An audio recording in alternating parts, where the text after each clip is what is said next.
opportunity to visit the small but impressive Zonal Anthropological Museum.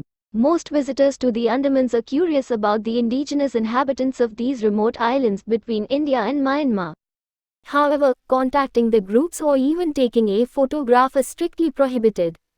The museum offers a window into their lives with models of thatched huts, canoes and pictures of islanders dancing or hunting for fish, leading lives seemingly untouched by the modern world.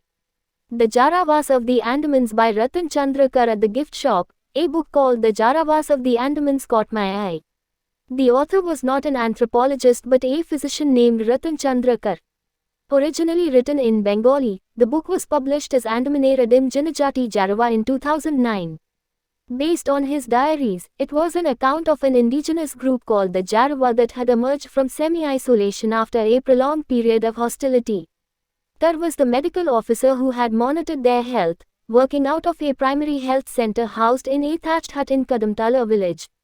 Over time, he grew friendly with the Jarava and observed their unique customs and habits from close quarters. He is also credited with bringing them back from the brink of extinction during a measles epidemic in 1999. The book touches on all aspects of their life. Observations on the state of their health and vulnerability to disease soon after they emerged from isolation in 1996 are particularly relevant in light of recent events. North Sentinel Island made international headlines when John Allen Chow, an American missionary, was found dead on its shores, killed by arrows. The Sentinelese are fierce defenders of their tiny forested island fringed by coral reefs and are believed to be among the most isolated communities on Earth. Survival International, which campaigns on behalf of indigenous and uncontacted populations, is concerned about the current situation on the island.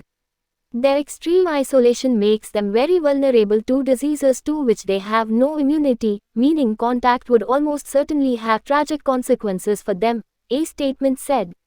What happens to isolated communities when they first come in contact with the outside world? The story of the Jarava provides some clues, and they have ancient links to the Sentinelese.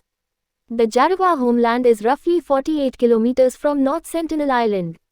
Some scholars believe the Jarava migrated to the island in rudimentary boats in ancient times. The languages of the Andaman Islands. In a paper on the genetic origins of Andaman Islanders, University of Oxford scientists use the term Jarava to describe the Sentinelese, on the basis of their similar phenotype and similarity in language. Another study by the Central Forensic Science Laboratory in Kolkata says the two groups share a link because they are one of the oldest existing real hunter-gatherer populations of the world. When he first met the Jarava in 1998, Kar found them to be in exceptionally good health.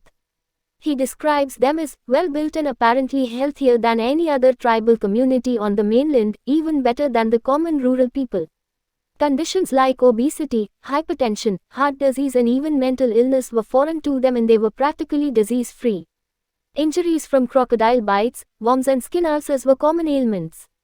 Every Jarava family made alam, powdered red clay mixed with pig fat which they used for minor aches and pains. Kar was once invited to witness what he calls the 1,000-years-old rich traditional delivery system. The Jarawa were utterly confident in their traditional birthing methods and never sought the help of a doctor. They used a variety of techniques rarely seen in modern obstetrics. In order to ease labor pain, women in the community would warm their feet over a fire and apply mild pressure to the belly of a pregnant woman.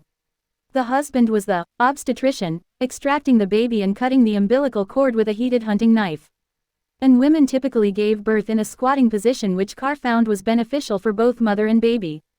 Although physically strong, the Jarawa were weak in other ways. Contact with the outside world brought the first outbreak of measles and 40% of the population was affected.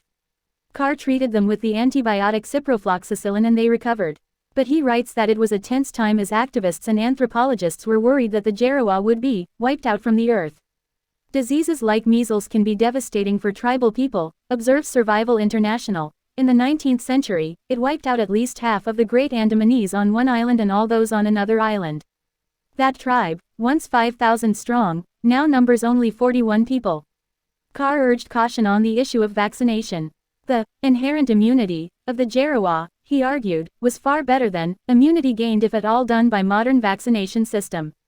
One example of their immunity was the absence of hepatitis B even though more than half the population were carriers. Other experts, however, were alarmed that 66% of the Jarawa were testing positive for the hepatitis B antigen, a rate probably the highest ever reported in the world. Immunization is now routine for all Jarawa children.